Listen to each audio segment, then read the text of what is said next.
Aujourd'hui, nous avons réuni plus de 70 activistes d'une dizaine de pays, des journalistes professionnels, des défenseurs des droits de l'homme, des activistes médias de base, tous ensemble pour travailler sur la liberté d'expression, pour analyser les dangers communs dont chacun des pays est victime et construire ensemble des réponses pour aller vers une coalition pour la liberté d'expression. Ce que je peux dire, c'est qu'aujourd'hui, pour ce premier jour, la participation est très forte. Nous avons aussi eu un grand intérêt de la part de la société civile tunisienne et les débats ont été d'un très haut niveau.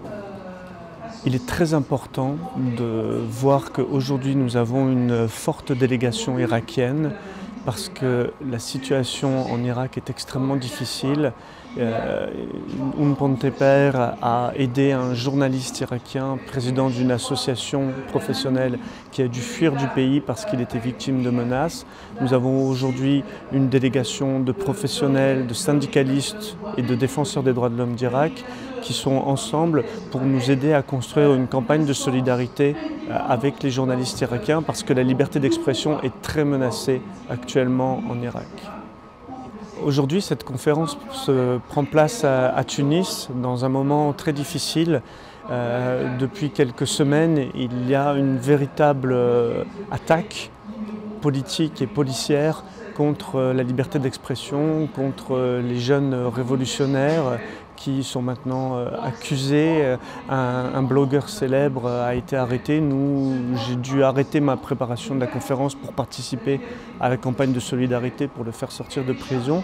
Nous sommes vraiment à un moment où il faut mobiliser la société civile, il faut créer des réseaux, il faut que les acteurs se mettent ensemble pour faire front commun, pour résister à ces attaques contre la liberté d'expression qui sont très fortes. Nous sommes à un moment critique et il faut vraiment que nous apportions notre solidarité aux efforts de résistance pour défendre les droits.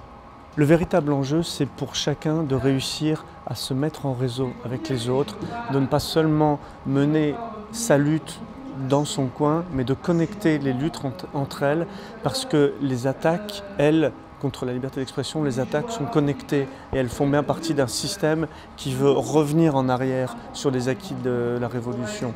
Donc aujourd'hui, la difficulté et le défi pour les Tunisiens, c'est de réussir à se mettre en réseau pour construire une réponse collective des défenseurs de la liberté d'expression, des journalistes, des professionnels des médias, pour défendre cet acquis et pouvoir, sur cette base, continuer la révolution.